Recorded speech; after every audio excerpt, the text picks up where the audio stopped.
ઉપનિષદ તો તમે કદાચ વાંચ્યું નહીં હોય, પણ ક્યાંક કોઈ પ્રસંગમાં સાંભળ્યું હશે. કઠોપનિષદ છે. વાત તો બહુ મોટી છે. નચિકેતાની કથા આવે છે. વાજસ્રવા નામના એના પિતા હતા, અને આ નચિકેતા બહુ નાનો એવો હતો, 12-15 વર્ષનો છોકરો. એના પિતાએ યજ્ઞ કર્યો. યજ્ઞમાં જેટલી ગાયો હતી બધી જ ગાયો દાનમાં દઈ દીધી. ઋષિપુત્ર છે, ઋષિએ યજ્ઞ કર્યો હતો. એટલે એના દીકરા નચિકેતાએ પિતાની પાસે જઈને કીધું, પિતાજી, ગાયો દેવી એ ઉત્તમ વાત છે, પણ જે હવે વહુકી ગયેલી છે, દુગ્ધ પીતા, જેણે પાણી પી લીધું છે, જેણે ખાઈ લીધું, એટલે ખાઈ પી લીધું છે, એવી ગાયો ન દેવાય. આવો શબ્દ વાપર્યો. ગાય દેવાય, પણ આ જે લઈ જાય એને શું કામની? એને ખાલી હવે બસ ઘાસચારો નાખીને પાલવાની છે, એક પળી દૂધ નહીં દે. તો આવી ગાયો દેવાય નહીં પિતાજી, આ ખોટું છે. એટલે પિતાને ક્રોધ ચડ્યો. યજ્ઞ કરતા હતા. એટલે નચિકેતા એવું બોલ્યો કે ગાયો એક સંપત્તિ છે ને તમે દ્યો છો તો હું તમારી એક સંપત્તિ કહેવાઉં છું. દીકરો પણ બાપની એક સંપત્તિ કહેવાય, તો મને કોને દેશો? કે તમે બધી જ ગાયો દ્યો છો આવી, તો મને કોકને દઈ દો. ત્યારે કે જા, તને યમને આપ્યો. કે યમ રાજાને દીધો. તે બોલો, એ એટલા શબ્દો એને લાગી ગયા. એ 12 વર્ષનો નચિકેતા અને ક્યાં ઉપડ્યો? યમરાજાને ત્યાં. બોલો, યમપુરીમાં ગયો. ન્યા જઈને દરવાજે ઊભો. તે યમરાજાના પાર્ષદો યમદૂત દોડતા આવ્યા. બ્રાહ્મણનો પુત્ર, ઋષિ પુત્ર, આજે અહીંયા જમપુરીના દરવાજે. તો મારે ધર્મરાજાને મળવું છે. તો ધર્મરાજા બહાર ગયા છે. તો જ્યાં સુધી નહીં આવે ત્યાં સુધી હું અહીંયા જ ઊભો રહીશ. યમના દ્વાર ઉપર 3 દિન 3 રાત ઊભો રહ્યો. ખબર નહીં, કંઈક બહુ ઇમરજન્સી કામ આવી ગયું છે, અથવા કોઈક આવતો નહીં હોય, માથા ભારે છે. નકર યમરાજા જાય ન આવે એવું બને નહીં, પણ તે દી એવું બન્યું. બોલો, 3 દી કામ ન પીત્યું. 3 દી પછી આવ્યા. એટલે યમદૂતોએ કીધું, મહારાજ, બ્રાહ્મણનો દીકરો ભૂખ્યો ને તરસ્યો આપણા દરવાજે 3 દિવસથી ઊભો છે. ધર્મરાજા દોડતા આવ્યા, હો, હાથ જોડ્યા. કેમ આવવાનું થયું બાળક? તો મારા પિતાએ તમને દાનમાં દીધો જ, મન રાખો.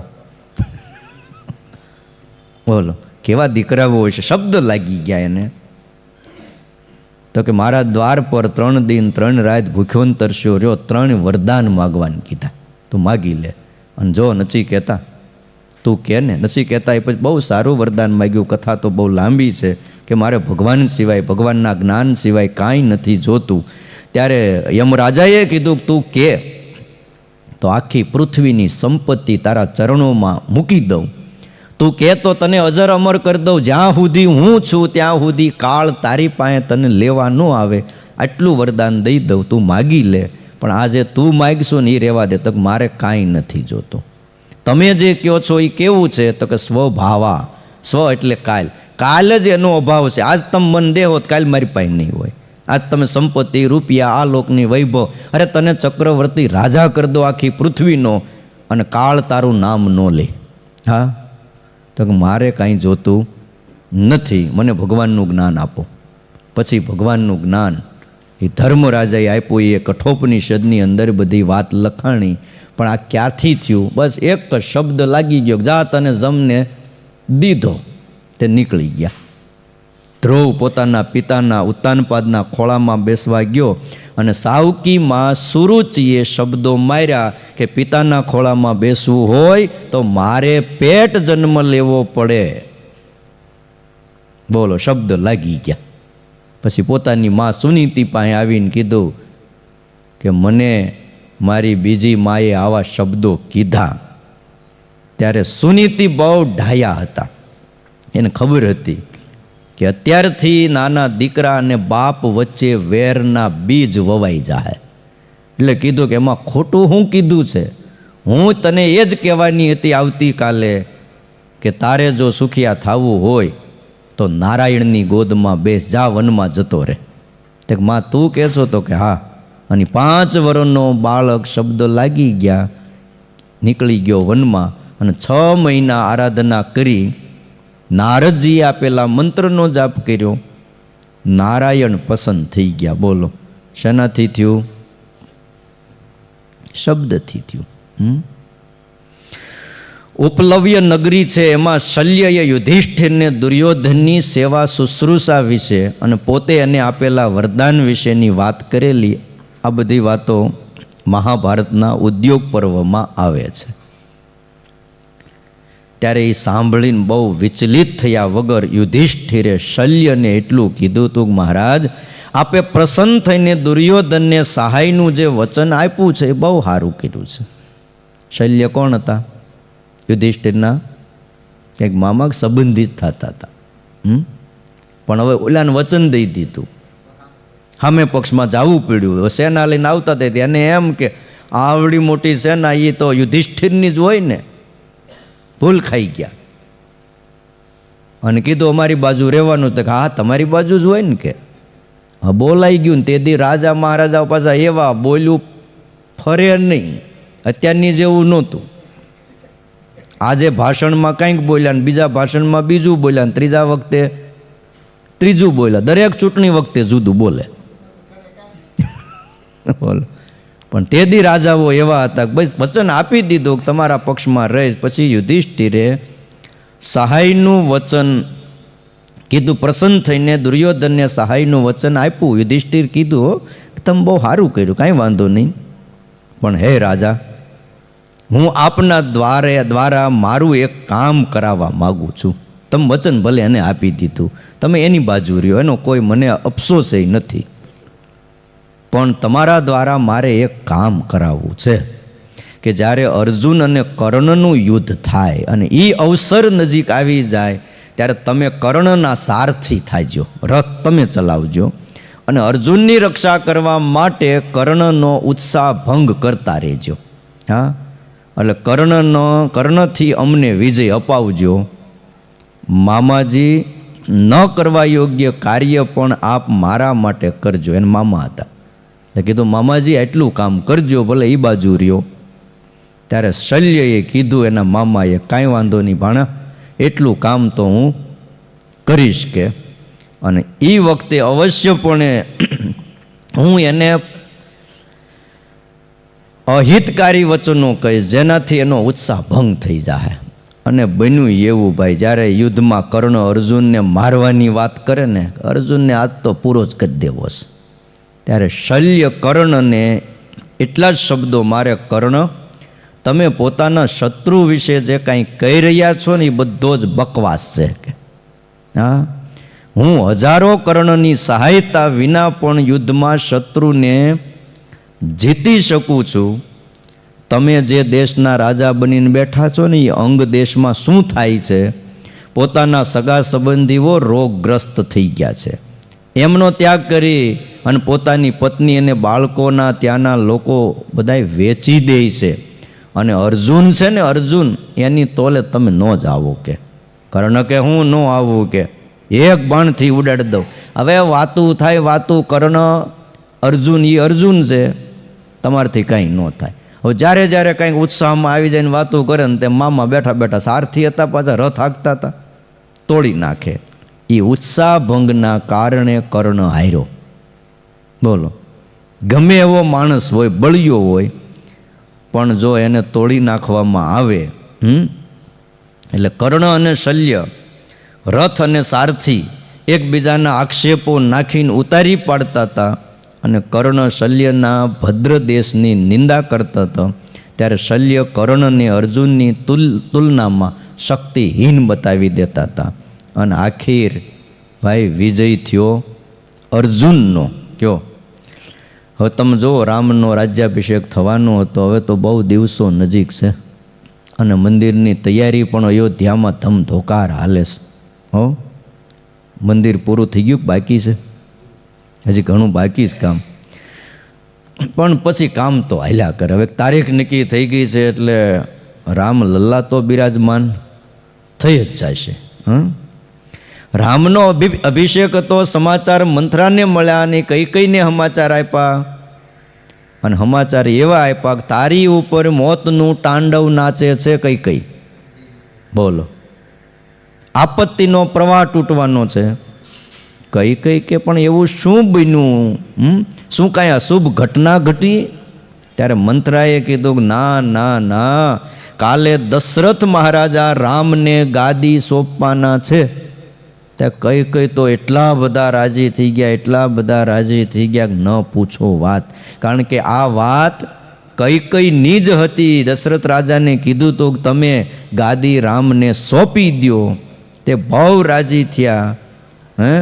મારે મન તો ભરત અને રામ એમાં કોઈ ફરક નથી કે રામનો રાજ્યાભિષેક થાય તો એનાથી વધારે કોઈ સારી વાત ન હોય.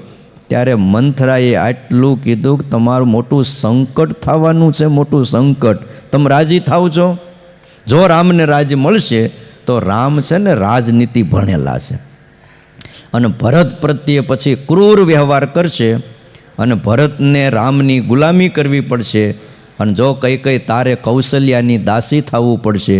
અને કઈ રામ તો મારા માટે ભરતથી શ્રેષ્ઠ છે, પણ રામને રાજ્ય મળે તે ભરતને જ મળે છે, પણ રામનો રાજ્યાભિષેક એના સમાચારથી તને ઈર્ષા કેમ થાય છે? આમ કઈ કીધું હતે.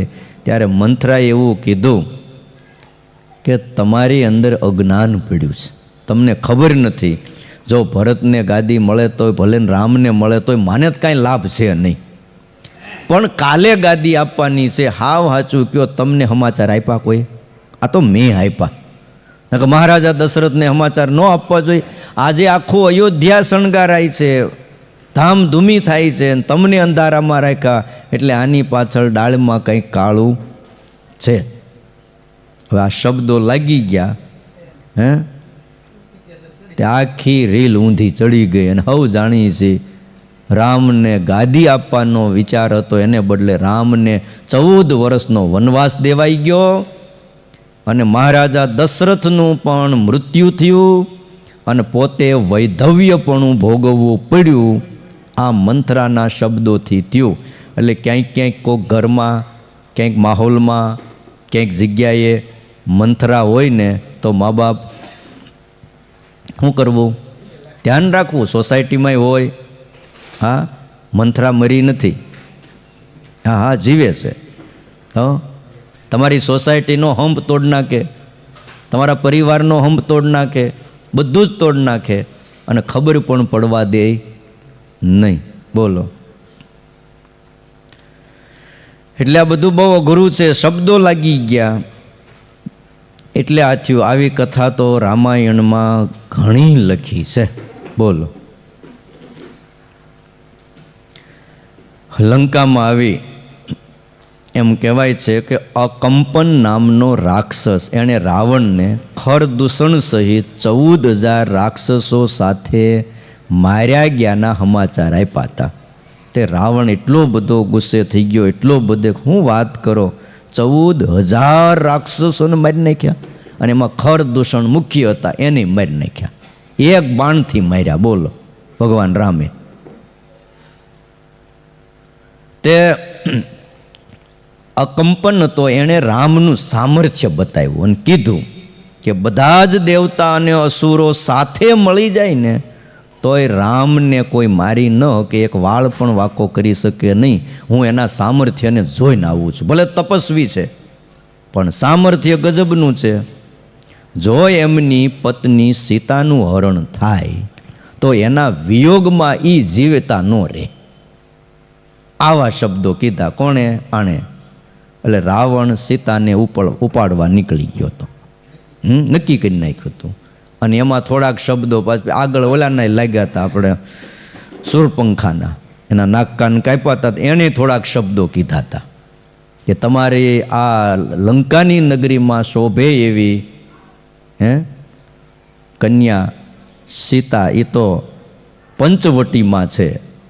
એટલે આ બધા શબ્દો ભેગા થયા, રાવણને લાગી ગયા. હવે બોલો, હખે જીવતો તો કાંઈ તકલીફ નહોતી, કોઈ દી મંદી આવે એમ નહોતી એને. બોલો, રાવણને હોનાની નગરી હતી પણ યુદ્ધના મેદાનમાં ધૂળ ચાટતો થઈ ગયો, મૃત્યુ થયું.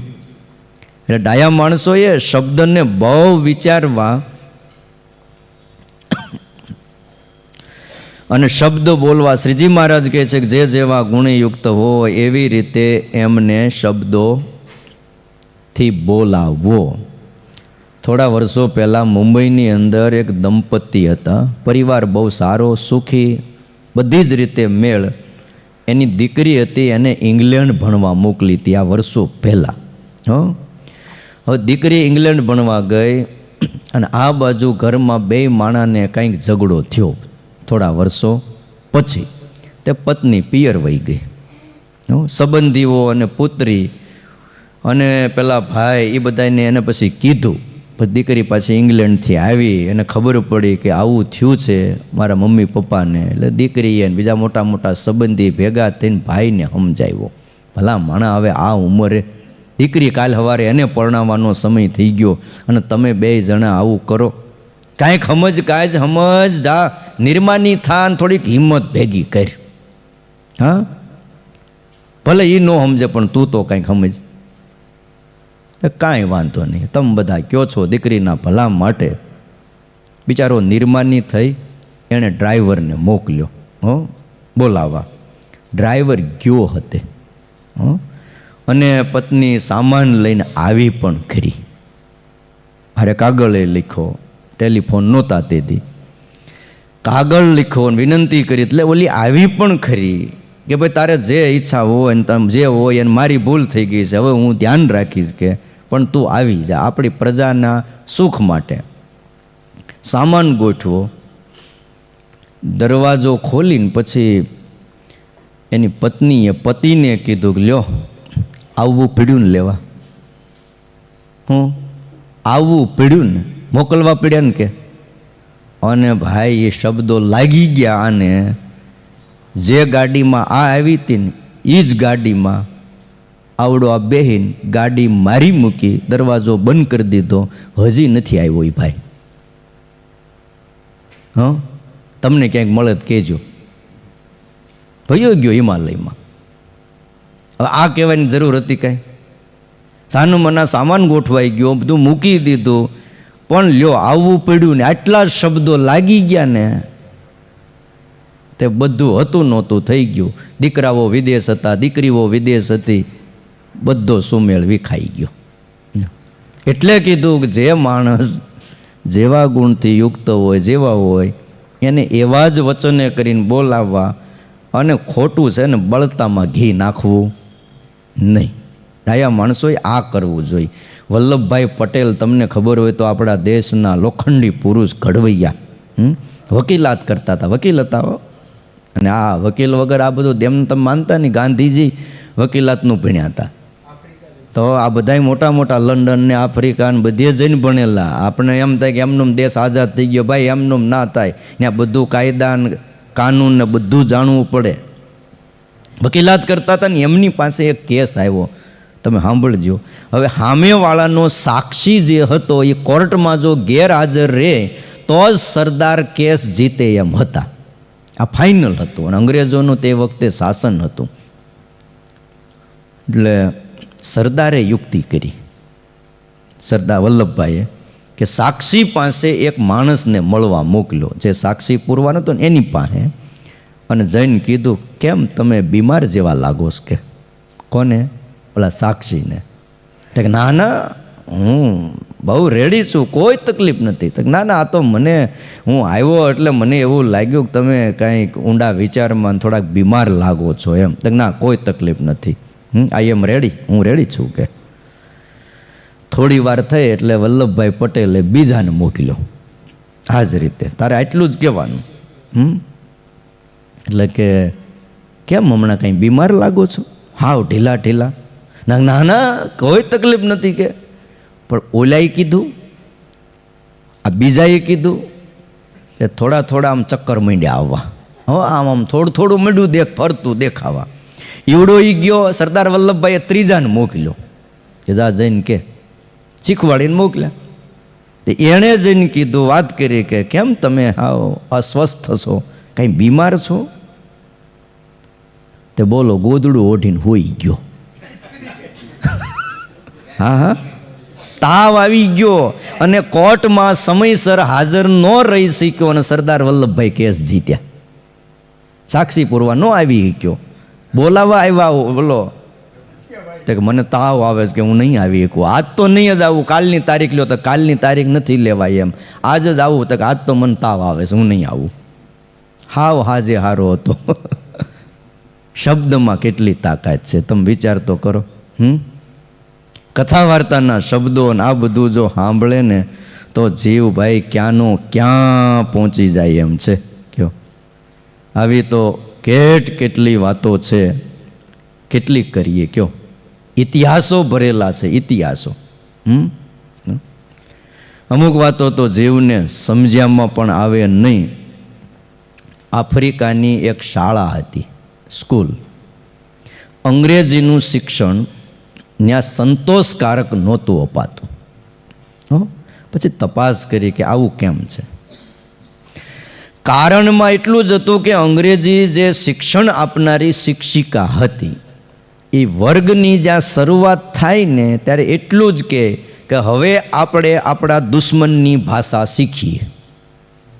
શું કહે? કારણ કે અંગ્રેજોએ બધા દેશ ઉપર રાજ કર્યું, હજી એના ઘણા દેશ ઉપર રાજ ચાલુ છે. અરે હમણાં એક શું કહેવાય, કોઈ લેખ પણ મોકલ્યો હતો, આપણો દેશ પણ હજી ઇંગ્લેન્ડની રાણીને, ત્યાં રાણીની જગ્યાએ બીજો આવ્યો છે, એને અબજો રૂપિયાનો ટેક્સ ભરે છે. આ તો હવે મોદી સાહેબ આવ્યા છે ને હવે કંઈક એમાં સુધારો થાય. આજ દી સુધી આપણે કોંગ્રેસ સત્તાએ શું કર્યું છે? અબજો રૂપિયા એ બધું લખાણ કરીને ગયા છે કે એટલું તમારે અમને દેવાનું, અમે દેશને આઝાદ કરી દઈએ છીએ. એના ઉપર દેશ હાલે છે. બોલો, એ તો આ બધું હમણાં સારું રાજ આવ્યું તે ખબર પડી, બાકી તો બધો આપણો કમાયેલો રૂપિયો ક્યાં જતો હતો?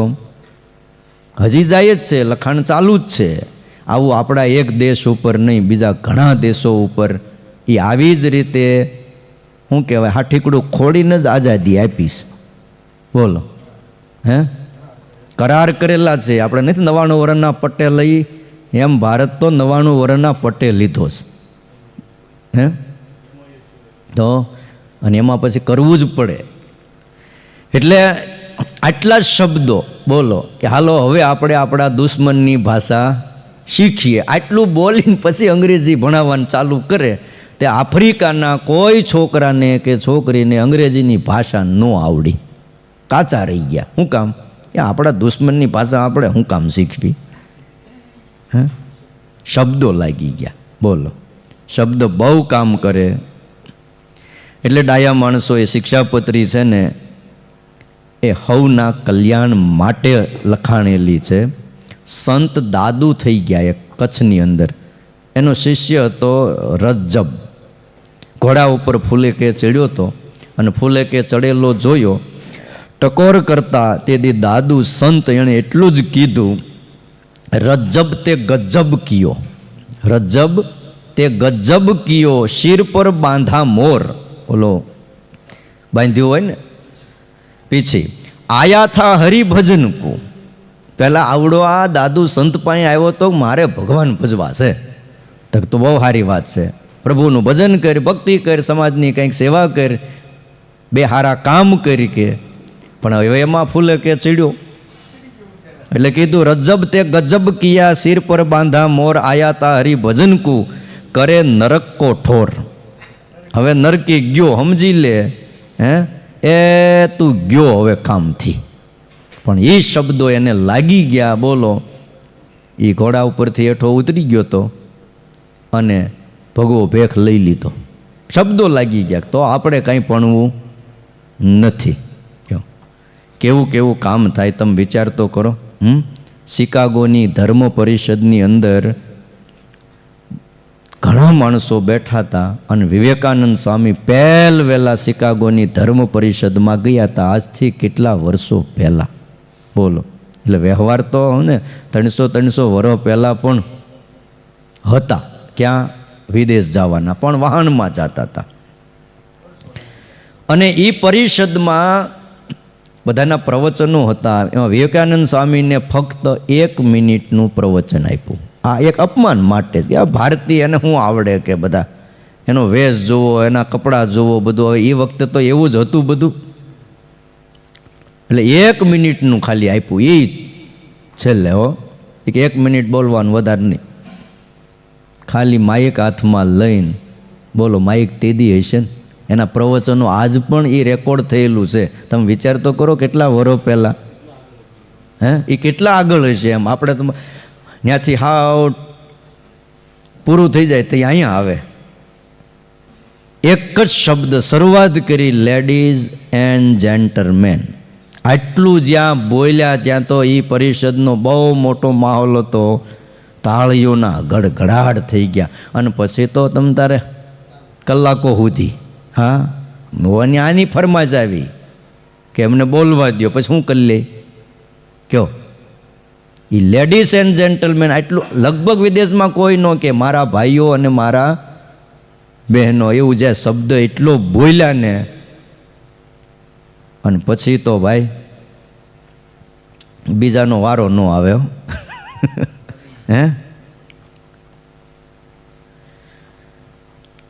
એ શબ્દ વિદેશમાં બોલાતા હતા. અને વિવેકાનંદ સ્વામી શું બોલ્યા હતા? માય બ્રધર અને માય સિસ્ટર, એવું કાંઈ શબ્દ બોલ્યા હતા. હવે એના આધારે પછી આખી સભામાં તાળીઓના ગડગડાટ થયા હતા અને પ્રવચન કરીને સભા જીત્યા હતા. એટલે વાલા ભક્તજનો, નરસિંહ મહેતા થઈ ગયા આપણે ત્યાં. એની કથા તમે ઘણી સાંભળી છે. ઘણા એના ભજનો અને કીર્તનો પણ છે. 20 વર્ષની ઉંમર થઈ હતી. એક દિવસની વાત છે. નરસિંહ મહેતા ઘોડાના ઘાસનો ભારો લઈને જંગલમાંથી ઘરે આવ્યા.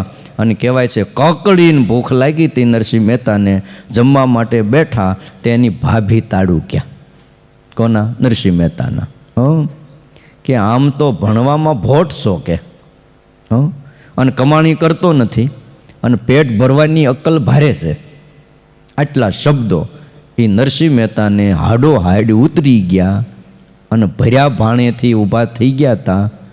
અને પછી જે ભગવાન ભેટવાની જે એને લગ્ની લાગી એ કે હવે ભજન જેવા કંઈ કરવું નથી. બોલ. એટલે શબ્દો જેને જેને લાગ્યા છે ભાઈ એનું કામ થઈ ગયું. તુલસીદાસને શબ્દો લાગ્યા, તુલસીદાસ સંત થયા. રત્નાવલીના શબ્દો લાગી ગયા કે મારામાં જેટલી પ્રીતિ છે એટલી જો રામમાં પ્રીતિ હોય તો તમારું કામ થઈ જાય. બોલો. મળદા ઉપર બેહીને રાતે ગંગા નદીમાં પૂર આવ્યું તું, સામે કાંઠે ગયા. મળદા ઉપર બેહીને, એને એમ કે હોળી છે એટલા કામાંધ થઈ ગયા હતા. અને સર્પને પકડીને ઉપર ચડી ગયા. એને એમ કે દોવડું લબડેશ. અને આ બધું એની પત્ની રત્નાવલીએ જોયું કે ઓહો તમે આવ્યા કેમ? તે હોળીમાં બેહીને આવ્યો કે. પણ કે હોળી ક્યાં હોય? નદીમાં પૂર આવ્યું છે, પાણી ચારેય બાજુ. જોયું તો મળદું તણાતું જાય છે.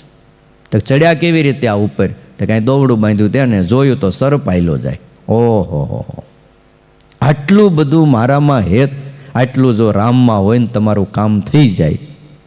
તે રામમાં હેત કરી નાખ્યું. બોલો. શબ્દો લાગી ગયા. એટલે શબ્દમાં એ તાકાત છે કે માણસ મહાન બની શકે. શ્રીજી મહારાજ એટલા માટે આપણને આજ્ઞા કરે છે કે અમારા આશ્રિતોએ જે પુરુષ જેવા ગુણયુક્ત હોય એને એવા વચને બોલાવો, દેશ કાળને અનુસારે બોલાવો, પણ બીજી રીતે બોલાવવો નહીં. પણ આમાંથી આપણે પાછો એટલો બોધ લેવો, કોઈક ગમે તે રીતે બોલાવે, કોઈક શબ્દો કીધા પણ હવળો વિચારીએ તો આપણે એ જ શબ્દો આપણા કામના છે. શિવલાલ શેઠ બેઠા હતા સભામાં અને હોપારીનો કટકો દાંત વચ્ચે દબાવીને કટ કરતો ભાંગ્યો. હવે અવાજ તો આવે જ, શાંત વાતાવરણ, બીજો ઘોંઘાટ હતો નહીં. આત્માનંદ સ્વામી કથા કરતા હતા ને એટલું જ બોલ્યા, કયું કૂતરું હાડકું ચાવેશ. બોલો, હું બોલ્યા? કયું કૂતરું બેઠું બેઠું હાડકું ચાવેશ કે. શિવલાલ શેઠ ઊભા થઈ ગયા. સભા પૂરી થઈ, બહાર થૂકી આવ્યા. આવીને કે સ્વામી હું હતો, આજથી નિયમ લઉં છું, હોપારી નહીં ખાવ. લ્યો બોલો. હવળું વિચાર્યું, કામ થયું. અને હવળું વિચાર્યું હોત તો બોટાદ જવું પડત આપણે મનાવા. સમજાવવા જવું પડે. ઓલા ન કીધું, ઓલા હરખા પટેલ હતા આપણે ક્યાં ગોખરવાળામાં, તો ચોમાસાનો સમય, હવે મોદિયું ઓટો હતો ત્યાં ગારાવાળા પગે એમને હાલ્યા આવ્યા, રસ્તા ઉપર હાલીને આવ્યા છે ને ગારાવાળા પગ ત્યાં આપણે પહેલાં સમયમાં ઓટો હોય ને ઓટા પાસે એક ટપેલું ડોલ ભરીને મૂકતા કે ભાઈ જે હરિભગત આવે પગ ધોઈને પછી અંદર આવે. તે એમનું સીધા આવ્યા. હો એટલે સ્વામી એટલું જ કીધું, ગુણાતીતાનંદ સ્વામી કથા કરતા હતા, ગારાવાળા પગ જોયા એટલે એ ભગત એ હરખા પટેલ પગ ધોઈને આવો કે મોદ્યું પકડે. તે બોલો પગ ધોવા ગયા એ ગયા, હજી નથી આવ્યા અશોકભાઈ, હવે તમે મનાવા જાઓ ને આવે તો.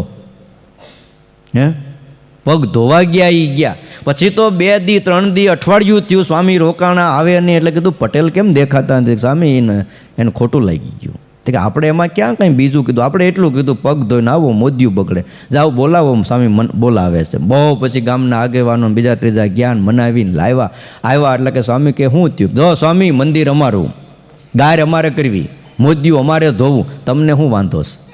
એ મને કાંઈ વાંધો નથી, વાંધો અમે અહીંયા આવ્યા એ જ મોટો વાંધો. બોલો પછી તો ગયા એ કે સ્વામીને કહો જાઓ પગ ધોઈને આવીશ કે. પછી પાછા નીકળી ગયા. સ્વામીને કહેજો પગ ધોઈને પછી આવી. તે હજી નથી આવ્યા, 200 વર્ષ ત્યાં.